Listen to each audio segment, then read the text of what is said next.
अस्सलाम everyone, welcome to my channel. आज की वीडियो में हम डिस्कस करेंगे ग्रेड 5 to 15 का सॉल्व पेपर जो कि 18 तारीख को यानी आज ही के दिन कंडक्ट हुआ। रिपोर्टिंग टाइम इसका 12:30 था, लेकिन क्योंकि 1 लाख से ज़्यादा तकरीबन 1.5 लाख बच्चों ने इस पोजीशंस के लिए अप्लाई किया हुआ है, इसलिए एग्ज़ाम जो था वो कंडक्ट हुआ 2 बजे। तो चलते हैं वीडियो की तरफ। M2 motorway is also known as Lahore Islamabad motorway. Capital of Azerbaijan is Baku. Least populated continent in the world, the Oceania. Tallest building of the world is Burj Khalifa. Kartarpur corridor is located in which district of Pakistan? So Narowal district is the right answer. Siam is the old name of which country? Thailand का जो पुराना नाम था वो आपका SIAM था. Lira is currency of Turkey. Largest district of Pakistan in term of area, तो Chaghi is the right answer. Which city is known as City of Saints? Multan को जो है वो सिटी ऑफ सेंट्स कहा जाता है. Movement of atom in solid state, तो solid state में जो एटम होते हैं वो सिर्फ वाइब्रेशनल मूवमेंट करते हैं, अपनी जगह पे ही डिस्प्लेसमेंट करते हैं. Proton and neutron collectively called as nucleus. Organism use to decompose organic material, यानी वो ऑर्गेनिजम्स जो कि वेस्ट मटेरियल को डिकम्पोज करते हो उनको हम डिकम्पोजर कहते हैं. Animals that only eat animals are known as carnivores. Third martial law in Pakistan was imposed by Ziaul Haq. Demand of separate electorate was accepted in Indian Council Act 1909 में demand accept हुई थी. हज़रत अबू बकर सिद्दीक रज़ी अल्लाह ताला अन्हु और हज़रत मोहम्मद सल्लल्लाहु अलैहि वसल्लम ने जो रिफ्यूज कहाँ पे ली थी, तो इसका आंसर था गार सूर. The event which is associated with the month of रजब, तो वाक़या मेराज जो है 27 ऑफ रजब को जो है वो हुआ. अच्छा, करेक्ट स्पेलिंग थी. इसके बाद कॉकरोच की करेक्ट स्पेलिंग थी, तो मैंने डायरेक्ट करेक्ट स्पेलिंग ही लिखी हुई है यहाँ पे, ये है इसकी सही एग्जांपल. उसके बाद कॉकपिट, जो जहाँ पे पायलट जो है वो जहाज़ को उड़ाते हैं, जहाँ से ऑपरेट करते हैं, कॉकपिट कहते हैं. कोर्जन यानी फोर्स करना, ठीक है, तो कोर्जन की सही स्पेलिंग जो है वो ये है COERCION. Then the another spelling is excitement.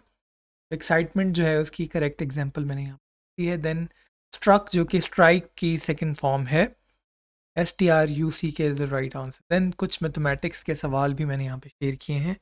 15 is what percent of 60.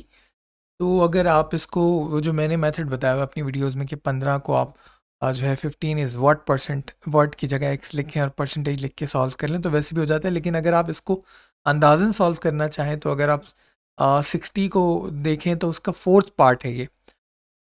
तो फोर्थ पार्ट जो होता है 100 का वो 25% होता है.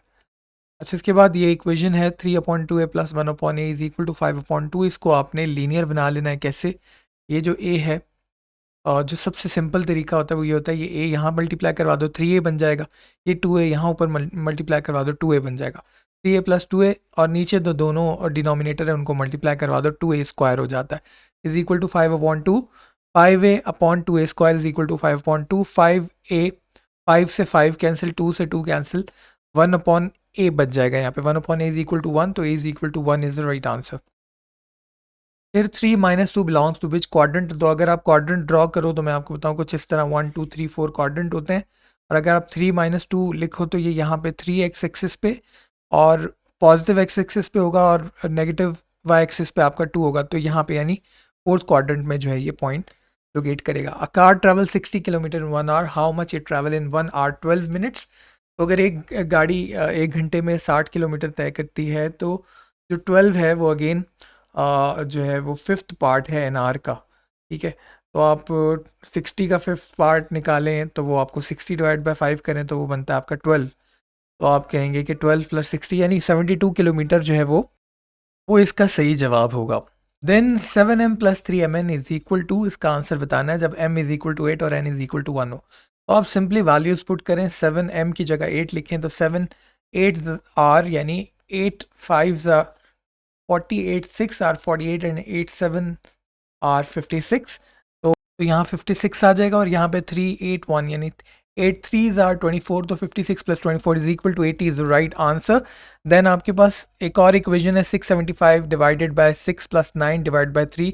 बोर्ड मास लगाएंगे, पहले ब्रैकेट ओपन करेंगे 9 divide by 3 is equal to 3, 6 plus 3 is equal to 9 और 675 divide by 9 is equal to 75 is the right answer.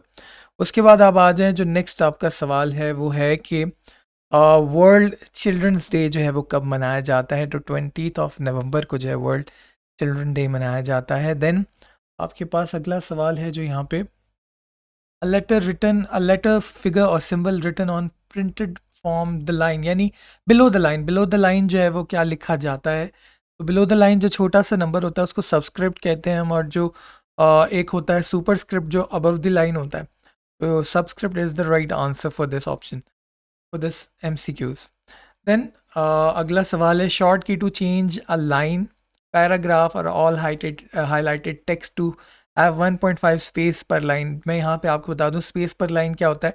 ये दोनों लाइनों के दरमियान अगर आपको स्पेसिंग बढ़ानी है तो लाइन स्पेसिंग के लिए आप क्या करते हो, ये ऑलरेडी अगर डिफ़ॉल्ट पे होता है तो 1 पे होता है, और अगर आप इसको 1.5 करना चाहो तो कंट्रोल+5 आप जैसे ही प्रेस करते हो इसके दरमियान डिस्टेंस जो है वो बढ़ जाता है, 1.5 स्पेसिंग जो है वो हो जाती है।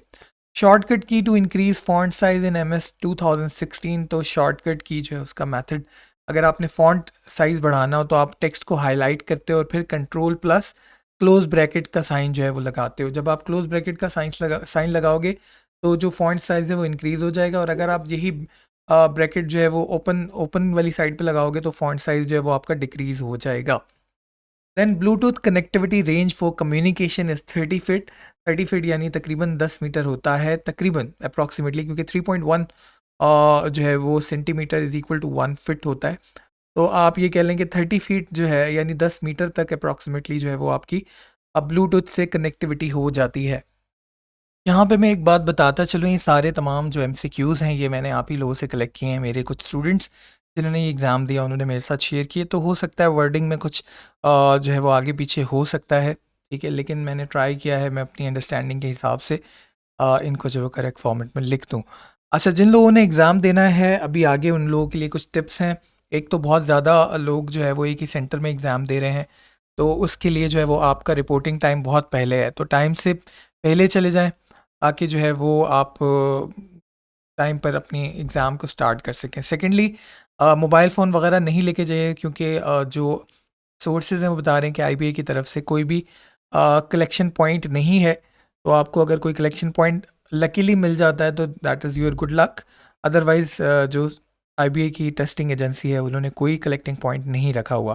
थर्डली जो एक बहुत ज़्यादा इंपॉर्टेंट चीज़ है वो ये कि एग्ज़ाम्स में क्योंकि नेगेटिव मार्किंग नहीं है, तो आप जो है वो कोशिश करें कि तमाम के तमाम MCQs जो है वो मार्क करें, और सबसे पहले वो वाले MCQ सॉल्व करें जो आपको 100% आते हैं, ताकि आप अपनी टाइम मैनेजमेंट कर सकें।